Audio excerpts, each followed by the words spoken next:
Live from the Business Radio X studio inside Renaissance Bank, the bank that specializes in understanding you. It's time for North Fulton Business Radio.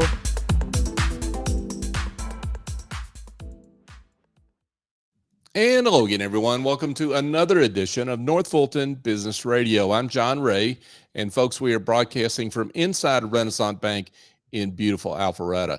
And if you're looking for a bank that's ranked in the top 10 of banks nationwide by Forbes magazine, and that comes from a survey of actual customers, Renaissance Bank is your bank. Go to renaissancebank.com and find one of their local offices and give them a call. I think you'll be glad you did. I know I'm glad of my affiliation with Renaissance and the work I do with them, and I think you'll be happy with that too if you're looking for a better experience for your banking experience for your business. Renaissance Bank, understanding you, member FDIC. And now I want to welcome Kyle Waide. Kyle is the president and CEO of the Atlanta Community Food Bank. Kyle, welcome.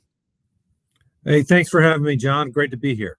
Hey, it's great to have you, and thank you for your work. I'm going to say that again, but thank you to you and your team for your work. And let's give everyone an introduction to the Atlanta Community Food Bank for those that don't know what you're up to.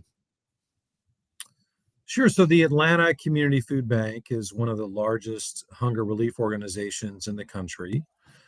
We work hard every day to go out and get food and other resources, donated food that we buy, food that we get through federal support. And we supply that food to a network of close to 700 community-based nonprofit organizations across 29 counties in Metro Atlanta and North Georgia. Working together, our partners and the Atlanta Community Food Bank provided last year more than 90 million pounds of food, about the equivalent of about 80 million meals, to 600,000 to 700,000 people across North Georgia. Those are staggering numbers, and I think a lot of people that even are active with and give to the Atlanta Community Food Bank don't realize how big of a food bank it is. One of the top in the country, right? Yeah, so we're part of a network of about 200 food banks across the country that all together make up Feeding America. That's our national association. And we're certainly one of the largest food banks. We have the largest facility in the country that we just moved into in March of 2020, which was fortuitous. We moved in right ahead of the pandemic, and it really gave us more capacity to respond to that crisis. But yeah, the scale of the operation is something that's always eye-opening to people who come here. One, I think they're just interested in as they walk in and they see this facility that looks like a Amazon distribution center or something like that.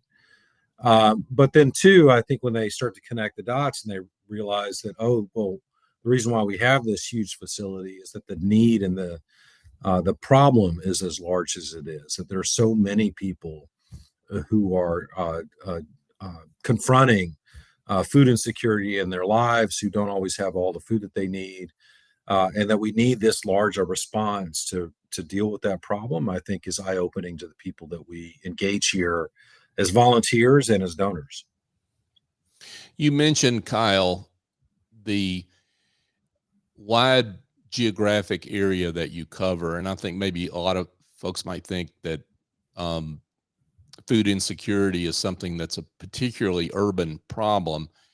But one of the things I noticed recently was that the number of homeless students in the suburbs of Metro Atlanta is up almost 20% year over year, according to the statistics, which tells you something, right, about how widespread food insecurity is in the Metro Atlanta, North Georgia area. Yeah, I think food insecurity really is a problem that exists everywhere across our region. It's not isolated to certain parts of the region. We have actually seen sort of more significant growth of food insecurity over the last 20 years in suburban communities compared to urban communities. We've seen a real growth in poverty and food insecurity in kind of the suburban ring around Atlanta.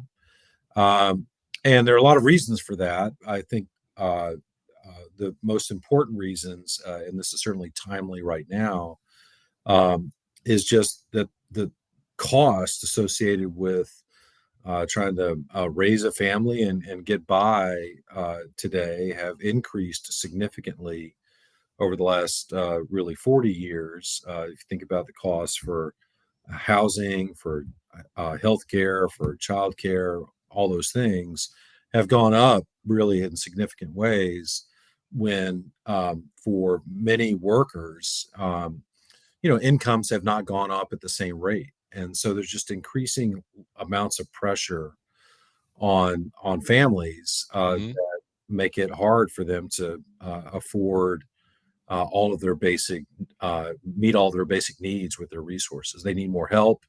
And so the demand on the food bank has increased as that challenge has accelerated.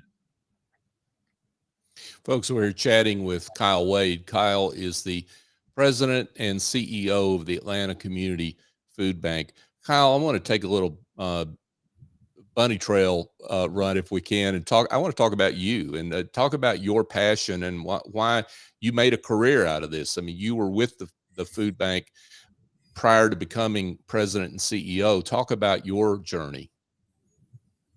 Sure. So yeah, I've been with the food bank now 10 years. It's the longest I've ever worked anywhere, and I'm really lucky and privileged to be here, to be part of this effort. I think what brought me to this work personally is, I grew up as a public school kid in a small town and in the South. Graduated from high school in Mississippi, and the kids I grew up with there. My family didn't have a ton of resources. We had enough. We always could get by. But there were friends of mine, teammates of mine on different sports teams who often struggled to get all the food and basic needs that their family needed. And those kids, also, I think, enjoyed access to fewer opportunities in school. I think we've seen in the way their lives have played out that they had that access to opportunity influenced what their long-term outcomes turn out to be in terms of what their lives have turned out to be. And there was just a fundamental sort of sense of unfairness about some of that for me as a kid, that that too many of my schoolmates, my friends, kind of the die was already cast, for them early in life. And I wanted to be involved in helping to level the playing field a little bit and connect people to more opportunity to have a better chance in life. And the food bank is a way that I've been able to do that professionally. Thank you for that. That's terrific stuff. Let's talk about the nonprofits, both locally and regionally, that you work with, and talk about why it's so important that you exist to help them acquire the food resources they need to serve their clients and constituents.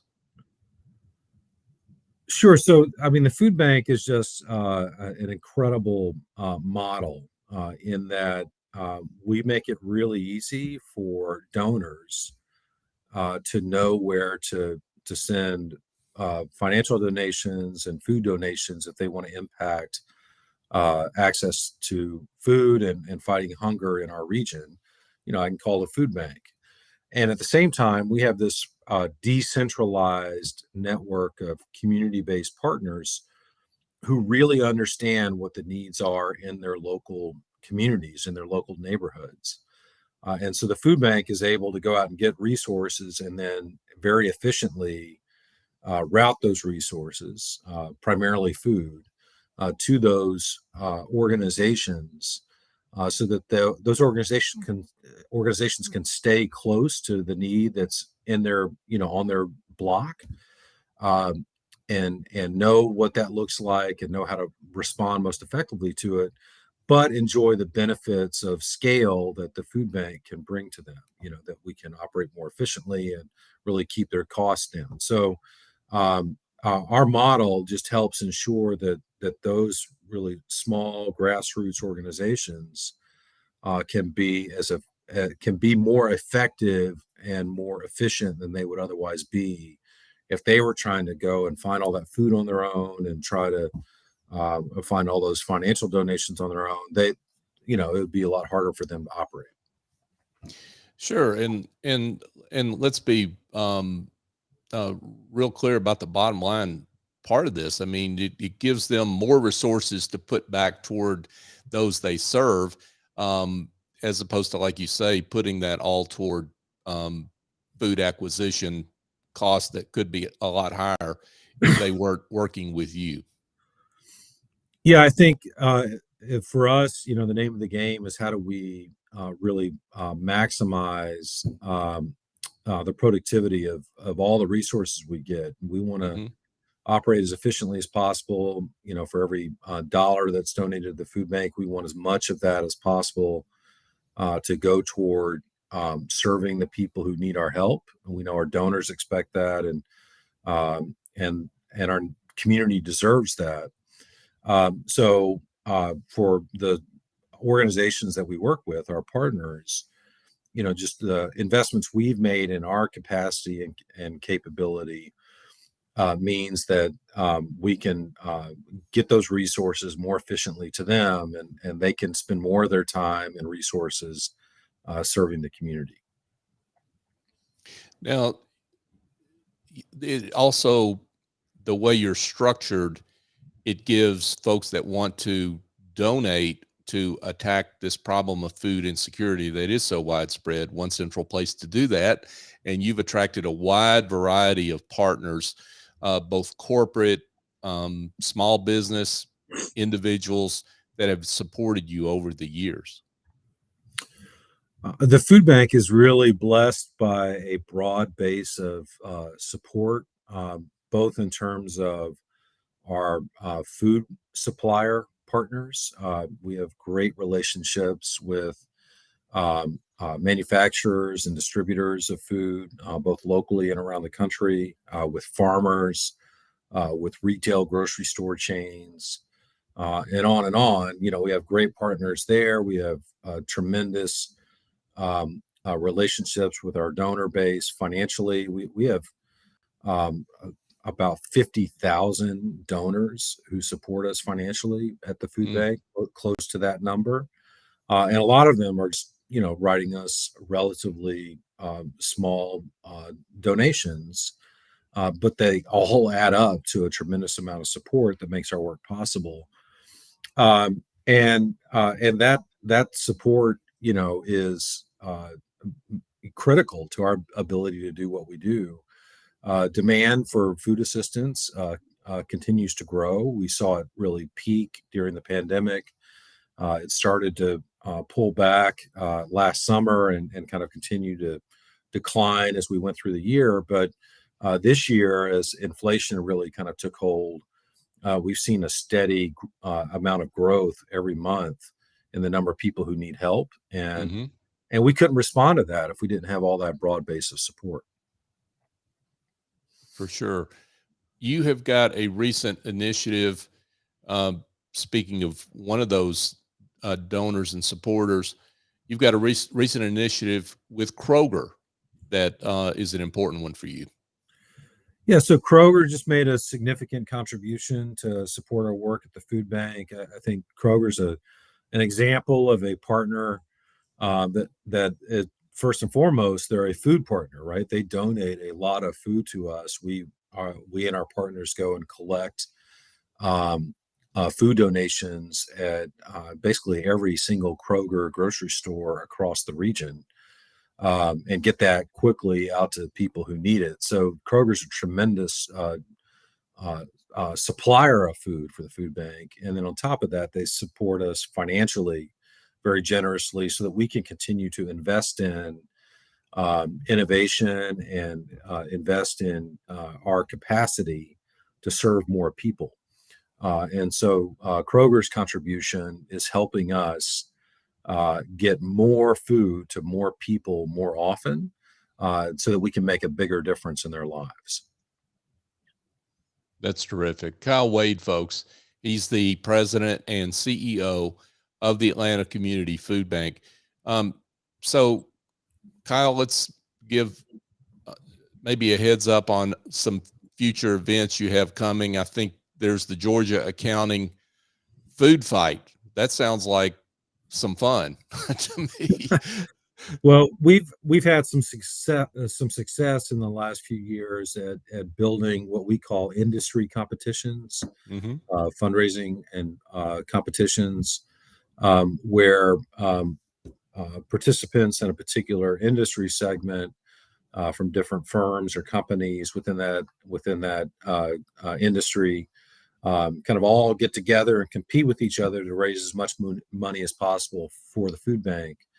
And so coming up right now is the Accounting Food Fight, which is going to engage lots of CPA firms across the region to get their partners and employees making contributions to the food bank. And then, we'll have different categories of winners for within our region and across the state, for big firms, small firms, that are all helping to fight hunger in our community. And we have similar competitions in the legal community, in the technology community, in the financial services industry is a new one for us, in the apartment industry. So we've got some great sort of industry competitions that help us just find a creative way to engage lots of people to support our work, and more importantly, to make a difference in reducing hunger in our community. And so much of what you do, I mean, this is terrific work in terms of fundraising and the collection of resources, food resources. But so much of what you do that's so important is education, right? It's educating people to what the problem is. Yeah, I mean, that's a great point. And our mission statement at the food bank is to engage, educate, and empower the community to fight hunger. And what's interesting about that mission statement is, when you think about it, the food bank is a pretty large food distribution operation. I don't know exactly how we would rank in just in terms of business size, but we're the equivalent of about a $250 million company in terms of the volume of food we're distributing just within our region. And so we're a big food distributor, but that mission statement doesn't say anything about warehouses or forklifts or trucks or food, even for that matter. The mission statement is all about community engagement. And the reason for that is that we recognize that if we're really to eliminate hunger in our community, if we're really to solve food insecurity, it's going to take a lot more people and many more solutions than just what the food bank can do directly. We've got to bring lots of people to the table, help connect them with different ideas and ways to make a difference, and then get them empowered to go do those things.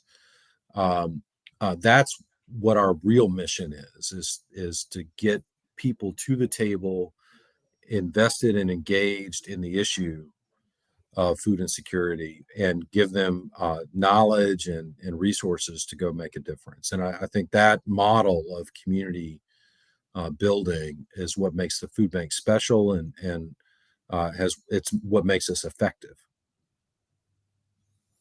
Well, Kyle, I can tell you how much how proud I am to have you on the show to highlight the great work that you do. I mean, I'm involved with several organizations that benefit from the Atlanta Community Food Bank and your work, and so I know firsthand what you do, and we're just so grateful to you and your team for the fight you're in and what you're doing every day to fight food insecurity in our area. So thank you.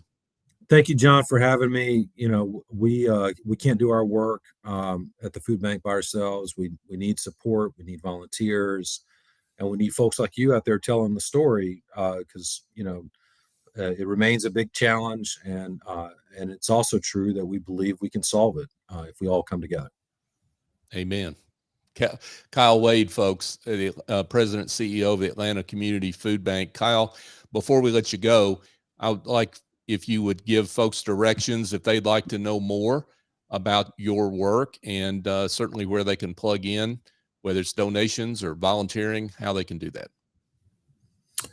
Sure. The best way to get engaged is just to start by going to our website, ACFB, that's Atlanta Community Food Bank, acfb.org. And there you can figure out how you can volunteer. You can find out how you can make a financial donation. You can identify one of our partners, partner agencies that distribute food in your local community, where you can get engaged there. So there are a lot of resources there at the website. That's the best first place to go to get involved. Kyle Waide, the Atlanta Community Food Bank.